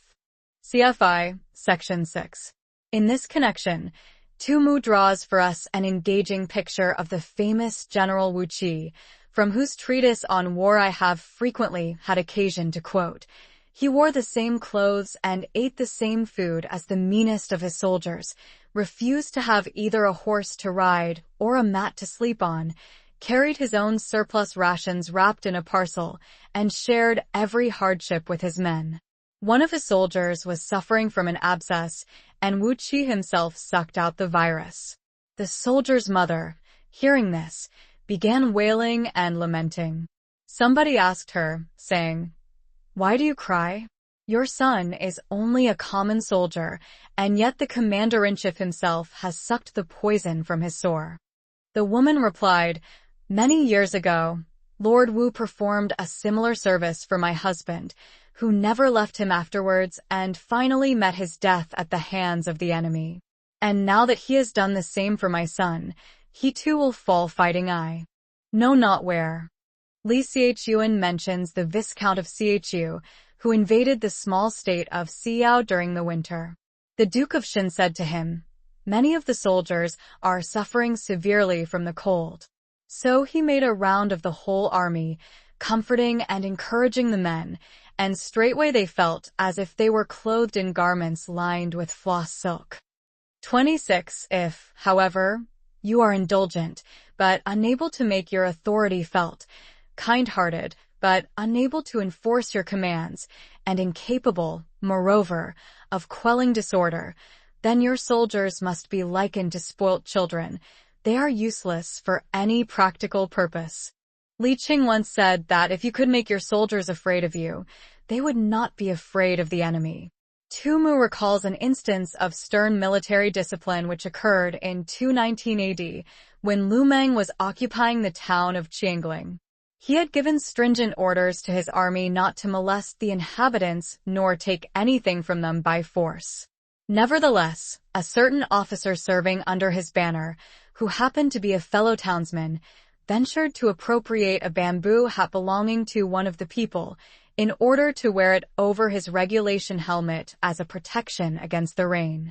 Lu Meng considered that the fact of his being also a native of Junin should not be allowed to palliate a clear breach of discipline, and accordingly, he ordered his summary execution, the tears rolling down his face. However, as he did so, this act of severity filled the army with wholesome awe, and from that time forth even articles dropped in the highway were not picked up. 27. If we know that our own men are in a condition to attack, but are unaware that the enemy is not open to attack, we have gone only halfway towards victory. That is, Tsio Kung says, the issue in this case is uncertain. 28. If we know that the enemy is open to attack, but are unaware that our own men are not in a condition to attack, we have gone only halfway towards victory. Cf. 3. Section 13(1). 29. If we know that the enemy is open to attack, and also know that our men are in a condition to attack, but are unaware that the nature of the ground makes fighting impracticable, we have still gone only halfway towards victory. 30. Hence the experienced soldier, once in motion, is never bewildered. Once he has broken camp, he is never at a loss. The reason being, according to Tzŭ Mu, that he has taken his measures so thoroughly as to ensure victory beforehand. He does not move recklessly, says Changyu, so that when he does move, he makes no mistakes. 31. Hence the saying, if you know the enemy and know yourself, your victory will not stand in doubt. If you know heaven and know earth, you may make your victory complete. Li Xiaochuan sums up as follows. Given a knowledge of three things, the affairs of men, the seasons of heaven, and the natural advantages of earth, victory will invariably crown your battles. En, si penses dinapulun en ar, no fortishu. 2. The Science of War, Chapter 2. 3. Aids to Scouting, page 12. Chapter 11. The 9 Situations. 1. Sun Tzŭ said, the art of war recognizes 9 varieties of ground. 1. Dispersive ground. 2. Facile ground. 3. Contentious ground. 4. Open ground. 5. Ground of intersecting highways. 6. Serious ground. 7. Difficult ground. 8. Hemidin ground. 9. Desperate ground. 2. When a chieftain is fighting in his own territory, it is dispersive ground. So called because the soldiers, being near to their homes and anxious to see their wives and children, are likely to seize the opportunity afforded by a battle and scatter in every direction. In their advance, observes Tzŭ Mu, they will lack the valor of desperation, and when they retreat, they will find harbors of refuge. 3. When he has penetrated into hostile territory, but to no great distance, it is facile ground. Li Xiaochuan and Ho Shi say, because of the facility for retreating, and the other commentators give similar explanations. Tzŭ Mu remarks, When your army has crossed the border, you should burn your boats and bridges, in order to make it clear to everybody that you have no hankering after home. 4. Ground the possession of which imports great advantage to either side is contentious ground. Tzŭ defines the ground as ground to be contended for. Tzŭ says, ground on which the few and the weak can defeat the many and the strong, such as the neck of a pass, instanced by Li Xiaochuan. Thus, Thermopylae was of this classification because the possession of it, even for a few days only, meant holding the entire invading army in check and thus gaining invaluable time. Cf. Wu Tzu, CHV, add in it. For those who have to fight in the ratio of 1 to 10, there is nothing better than a narrow pass. When Lu Kuang was returning from his triumphant expedition to Turkestan in 385 AD and had got as far as Iho, laden with spoils, Liang Shi, administrator of Liangzhou, taking advantage of the death of Fu Qian, king of Qin, plotted against him and was for barring his way into the province. Yang Han, governor of Kaokong, counseled him, saying, Lu Kuang is fresh from his victories in the west, and his soldiers are vigorous and mettlesome. If we oppose him in the shifting sands of the desert, we shall be no match for him, and we must therefore try a different plan. Let us hasten to occupy the defile at the mouth of the Kawa Pass, thus cutting him off from supplies of water, and when his troops are prostrated with thirst, we can dictate our own terms without moving. Or, if you think that the pass I mention is too far off, we could make a stand against him at the Iwa Pass, which is nearer. The cunning and resource of Tsufeng himself would be expended in vain against the enormous strength of these two positions. Liang Shi, refusing to act on this advice, was overwhelmed and swept away by the invader. 5. Ground on which each side has liberty of movement is open ground. There are various interpretations of the Chinese adjective for this type of ground. Tzŭ says it means ground covered with a network of roads, like a chessboard. Ho Shi suggested, ground on which intercommunication is easy. 6. Ground which forms the key to 3 contiguous states. Tzŭ defines this as our country adjoining the enemies and a third country conterminous with both. Mengshi instances the small principality of Cheng, which was bounded on the northeast by Qi, on the west by Qin, and on the south by Chu. So that he who occupies it first has most of the empire at his command. The belligerent who holds this dominating position can constrain most of them to become his allies. Is ground of intersecting highways. 7. When an army has penetrated into the heart of a hostile country, leaving a number of fortified cities in its rear, it is serious ground.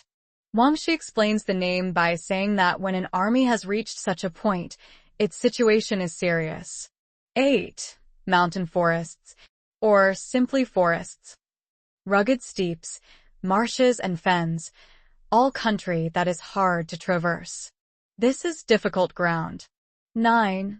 Ground which is reached through narrow gorges, and from which we can only retire by tortuous paths, so that a small number of the enemy would suffice to crush a large body of our men. This is hemmed-in ground. 10. Ground on which we can only be saved from destruction by fighting without delay is desperate ground. The situation, as pictured by Tzŭ, is very similar to the hemmed-in ground except that here escape is no longer possible. A lofty mountain in front, a large river behind, advance impossible, retreat blocked. Chen Hao says, to be on desperate ground is like sitting in a leaking boat or crouching in a burning house. Tzŭ quotes from Li Qing a vivid description of the plight of an army thus entrapped. Suppose an army invading hostile territory without the aid of local guides. It falls into a fatal snare and is at the enemy's mercy.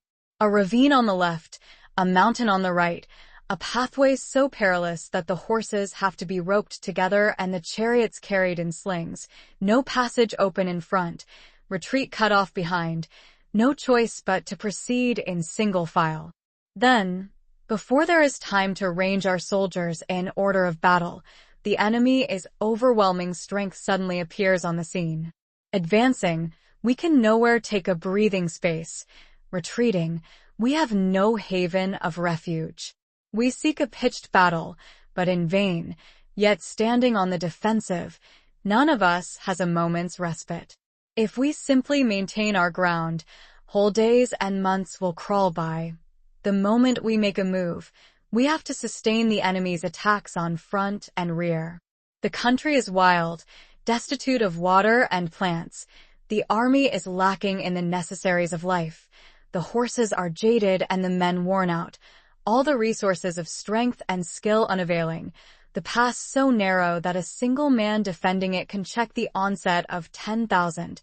All means of offense in the hands of the enemy. All points of vantage already forfeited by ourselves.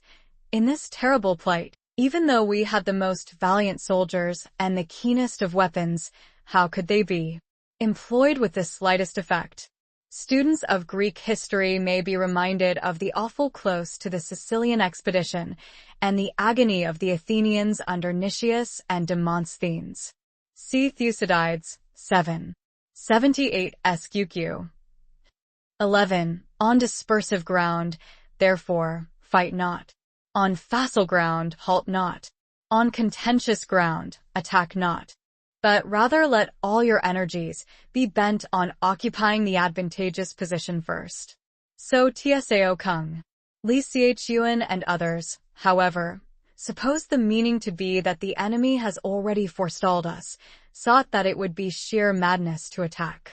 In the Sun Tzŭ, when the king of Wu inquires what should be done in this case, Sun Tzŭ replies, "The rule with regard to contentious ground is that those in possession have the advantage over the other side. If a position of this kind is secured first by the enemy, beware of attacking him.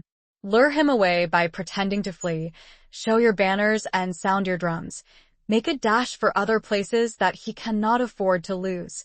Trail brushwood and raise a dust. Confound his ears and eyes. Detach a body of your best troops and place it secretly in ambuscade. Then your opponent will sally forth to the rescue."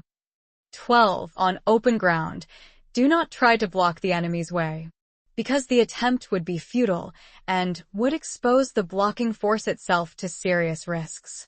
There are two interpretations available here. I follow that of Changyu. The other is indicated in Tzŭ Kung's brief note. Draw closer together, i.e., see that a portion of your own army is not cut off. On ground of intersecting highways, join hands with your allies. Or perhaps, form alliances with neighboring states. 13. On serious ground, gather and plunder. On this, Li Xiaochuan has the following delicious note. When an army penetrates far into the enemy's country, care must be taken not to alienate the people by unjust treatment. Follow the example of the Han Emperor Cao Tzu, whose march into Qin territory was marked by no violation of women or looting of valuables.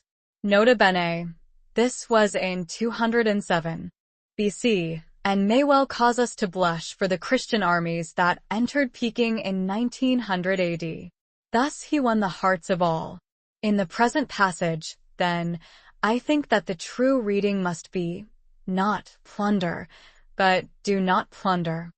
Alas, I fear that in this instance the worthy commentator's feelings outran his judgment.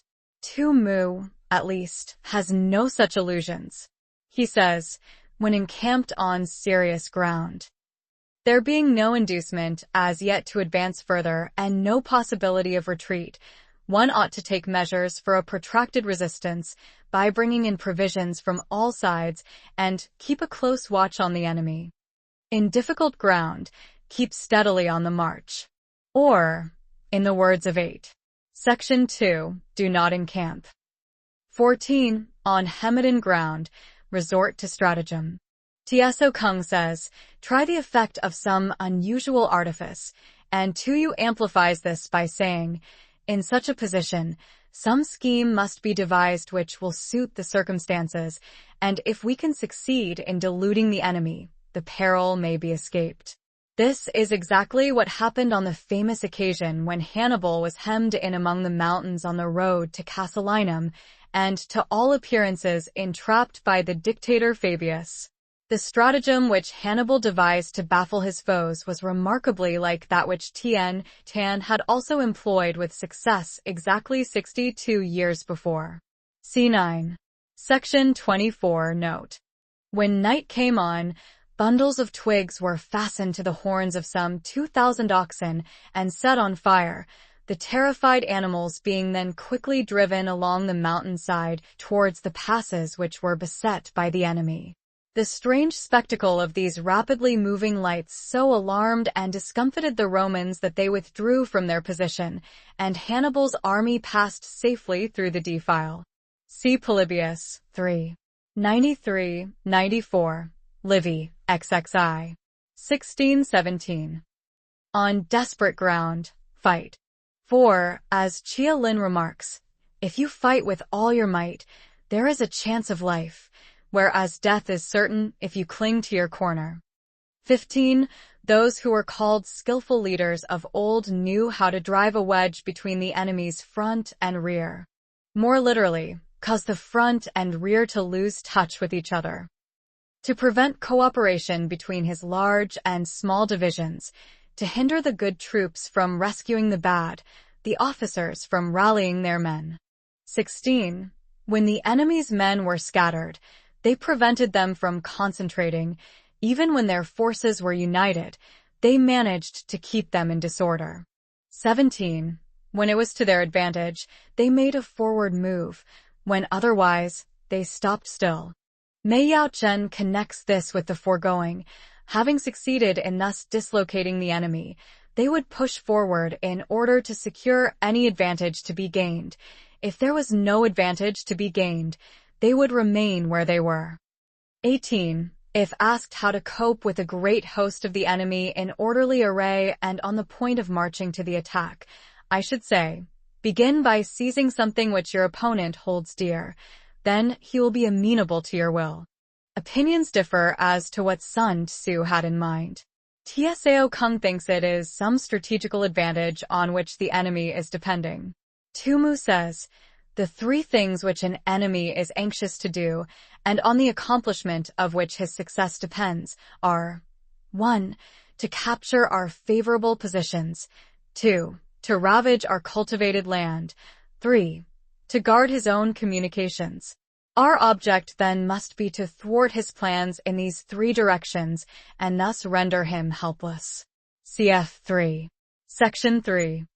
By boldly seizing the initiative in this way, you at once throw the other side on the defensive. 19.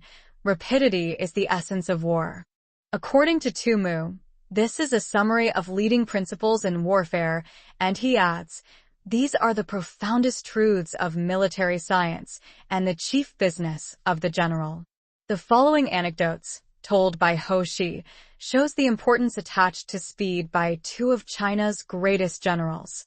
In 227 AD, Meng Ta, governor of Xinqiang under the Wei Emperor Wen Ti, was meditating defection to the House of Shu and had entered into correspondence with Zhuge Liang, prime minister of that state. The Wei general Sima I was then military governor of Wan, and getting wind of Meng Ta's treachery, he at once set off with an army to anticipate his revolt, having previously cajoled him by a specious message of friendly import.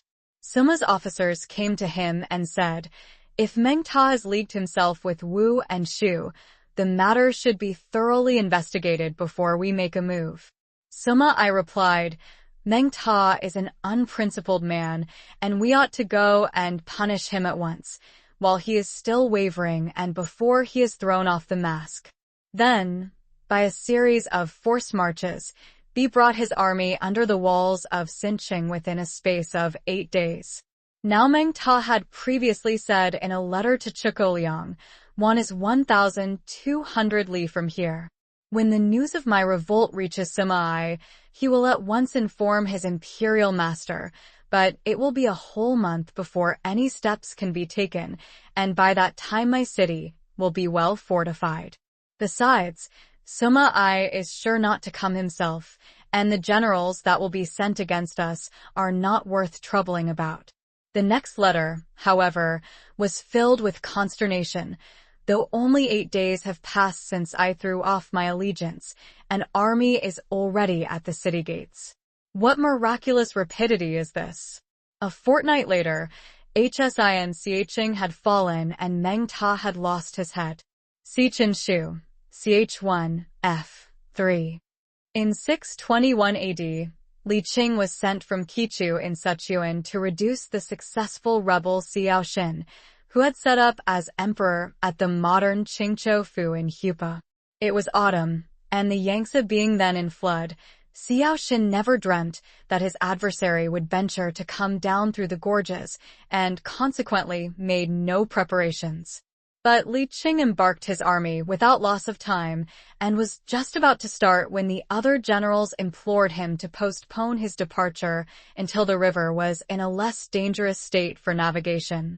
Li Qing replied, "To the soldier, overwhelming speed is of paramount importance, and he must never miss opportunities. Now is the time to strike, before Xiaoshin even knows that we have got an army together. If we seize the present moment when the river is in flood, we shall appear before his capital with startling suddenness, like the thunder which is heard before you have time to stop your ears against it." C7. Section 19 Note. This is the great principle in war. Even if he gets to know of our approach, he will have to levy his soldiers in such a hurry that they will not be fit to oppose us. Thus the full fruits of victory will be ours.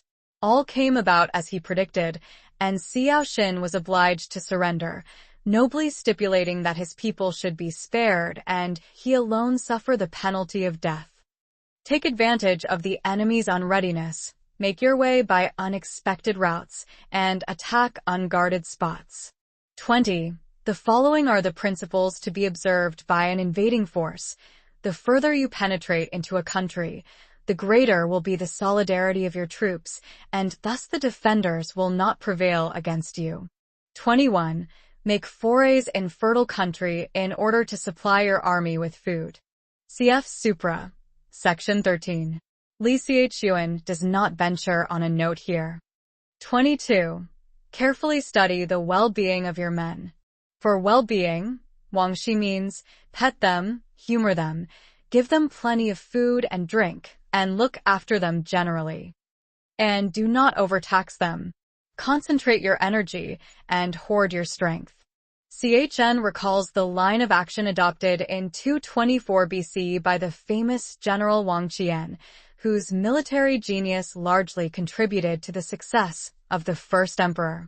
He had invaded the Chu state, where a universal levy was made to oppose him. But, being doubtful of the temper of his troops, he declined all invitations to fight and remained strictly on the defensive. In vain did the Chu general try to force a battle. Day after day Wang Qian kept inside his walls and would not come out, but devoted his whole time and energy to winning the affection and confidence of his men. He took care that they should be well fed, sharing his own meals with them, provided facilities for bathing, and employed every method of judicious indulgence to weld them into a loyal and homogeneous body. After some time had elapsed, he told off certain persons to find out how the men were amusing themselves. The answer was that they were contending with one another in putting the weight and long jumping. When Wang Qian heard that they were engaged in these athletic pursuits, he knew that their spirits had been strung up to the required pitch and that they were now ready for fighting. By this time the Chu army, after repeating their challenge again and again, had marched away eastwards in disgust. The Qin general immediately broke up his camp and followed them, and in the battle that ensued they were routed with great slaughter. Shortly afterwards, the whole of Chu was conquered by Qin, and the king Fuqiu led into captivity. Keep your army continually on the move, in order that the enemy may never know exactly where you are. It has struck me, however, that the true reading might be link your army together and devise unfathomable plans. 23. Throw your soldiers into positions whence there is no escape, and they will prefer death to flight. If they will face death, there is nothing they may not achieve. Sun Tzŭ quotes his favorite way Liao Tzu, Ch3 If one man were to run amok with a sword in the marketplace, and everybody else tried to get out of his way, I should not allow that this man alone had courage, and that all the rest were contemptible cowards. The truth is that a desperado and a man who sets some value on his life do not meet on even terms. Officers and men alike will put forth their uttermost strength. Sun Tzŭ says, if they are in an awkward place together, they will surely exert their united strength to get out of it. 24.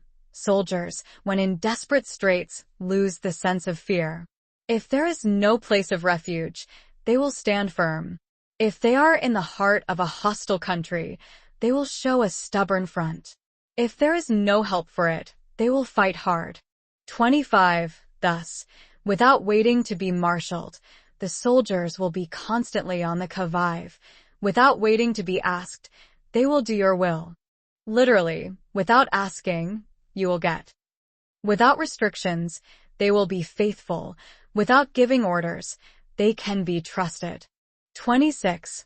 Prohibit the taking of omens and do away with superstitious doubts. Then, until death itself comes, no calamity need be feared. The superstitious, bound into saucy doubts and fears, degenerate into cowards and die many times before their deaths. Tumu quotes Huang Shikeng. Spells and incantations should be strictly forbidden, and no officer allowed to inquire by divination into the fortunes of an army, for fear the soldiers' minds should be seriously perturbed. The meaning is, he continues, that if all doubts and scruples are discarded, your men will never falter in their resolution until they die. 27. If our soldiers are not overburdened with money, it is not because they have a distaste for riches. If their lives are not unduly long, it is not because they are disinclined to longevity. Sun Tzŭ has the best note on this passage. Wealth and long life are things for which all men have a natural inclination. Hence, if they burn or fling away valuables and sacrifice their own lives, it is not that they dislike them, but simply that they have no choice. Sun Tzŭ is slyly insinuating that, as soldiers are but human, it is for the general to see that temptations to shirk fighting and grow rich are not thrown in their way. 28. On the day they are ordered out to battle, your soldiers may weep. The word in the Chinese is snivel. This is taken to indicate more genuine grief than tears alone. Those sitting up bedewing their garments, and those lying down letting the tears run down their cheeks. Not because they are afraid, but because, as Tzŭ Kung says, all have embraced the firm resolution to do or die. We may remember that the heroes of the Iliad were equally childlike in showing their emotion. Sun Tzŭ alludes to the mournful parting at the Ai River between Qin Ko and his friends, when the former was sent to attempt the life of the king of Qin, afterwards first emperor, in 227 BC. The tears of all flowed down like rain as he bade them farewell and uttered the following lines. The shrill blast is blowing, chilly the burn. Your champion is going, not to return. 1. But let them once be brought to bay, and they will display the courage of a Tzŭ or a K. Tzŭ was the personal name of Chuan Tzŭ, a native of the Wu state and contemporary with Sun Tzŭ himself, who was employed by Kun Sequang, better known as Ho Lu Wang, to assassinate his sovereign Wang Liao with a dagger which he secreted in the belly of a fish served up at a banquet. He succeeded in his attempt, but was immediately hacked to pieces by the king's bodyguard. This was in 515 BC. The other hero referred to, Tsaok, or Tsaomo, performed the exploit which has made his name famous 166 years earlier. In 681 BC, Liu had been thrice defeated by Qi and was just about to conclude a treaty surrendering a large slice of territory when Tsaok suddenly seized Huan Keng, the Duke of Qi, as he stood on the altar steps and held a dagger against his chest. None of the Duke's retainers dared to move a muscle, and Tsaok proceeded to demand full restitution, declaring the Lu was being unjustly treated because she was a smaller and a weaker state.